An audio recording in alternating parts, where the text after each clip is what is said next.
హరే కృష్ణ. గోవింద గోవింద గోవింద గోవింద అనే నామానికి ఉన్న ప్రత్యేకత ఏంటంటే ఒక్క గోవింద నామం చదవడం వల్ల మనకి 1,000 కోట్ల అశ్వమేధ యాగం చేసినంత విలువ అనమాట. సో మనం ఒక్కసారి గోవింద అంటే చాలు 1000 కోట్ల అశ్వమేధ యాగం చేసినట్లను అంత విలువ వస్తుందన్నమాట. ఒక కొండంత బంగారం ఎంత ఉంటుందో అంత విలువ అనమాట.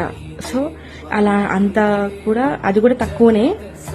ఆ కొండంత బంగారం ఎంత ఉందో అంతా కూడా తక్కువనే. 1,000 కోట్ల అశ్వమేధ యాగం చేసినంత విలువ అనమాట. సో ఇక్కడ మనము గోవిందనామం స్మరం చేసుకోవడం చాలా ఇంపార్టెంట్ అనమాట డైలీ.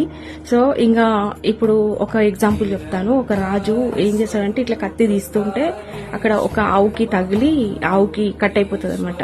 కట్ అయిపోతే అప్పుడు ఇక పాపం చేసినట్టు కదా. రాజు అంటే క్షత్రియులు అంటే ఒకరిని కాపాడాల్సిన వాళ్ళు, ప్రజల్ని కాపాడాలి, మహిళలను కాపాడాలి, ఇంకా ఈ ఊరును కాపాడాలి, ఆ రాజ్యాన్ని కాపాడాలి, ఇలా చేయాల్సిన కర్తవ్యం రాజుకుంటుంది.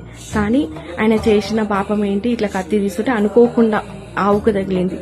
అలా తగలడం వల్ల అతను ఏం చేయాలని ఆలోచించి ఒక ఆశ్రమంకి వెళ్ళి ఒక గురువు గారిని కలుద్దాము, ఒక గురువు గారిని కలిసి అక్కడ పరిష్కారం అడిగి విముక్తులు చేసుకుందామని అనుకుంటే అప్పుడు గురువు గారు కొంచెం బయటకు వెళ్ళేసి అతను కొడుకుంటాడు అనమాట.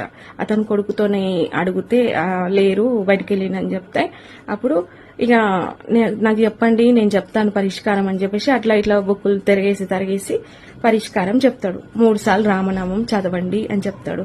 అంటే అప్పుడు ఇక 3 సార్లు రామనామం చదివి ఇంకా వెళ్ళిపోతాడు. విముక్తుడు అయిపోయినా అన్నట్టు అనుకొని వెళ్ళిపోతాడు.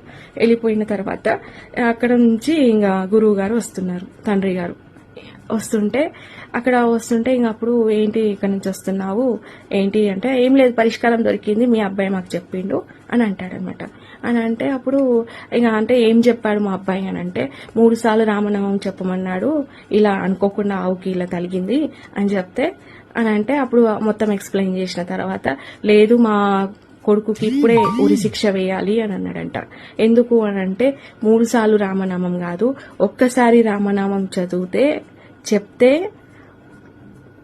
ప్రతి ఒక్క దానికి విముక్తి అయ్యే ఛాన్సెస్ ఉన్నాయన్నమాట. సో ఒక్కసారి నామం చెప్తే చాలు నువ్వు విముక్తుడు అయిపోతావు అని చెప్పిండనమాట. ఇది కథలోని స్టోరీ. హరే కృష్ణ. మీకు నచ్చితే నాకు ఫాలో అవ్వండి, లైక్ చేయండి. ఇంకా ఎన్నో స్టోరీలు తీసుకురావడానికి ట్రై చేస్తాను. హరే కృష్ణ.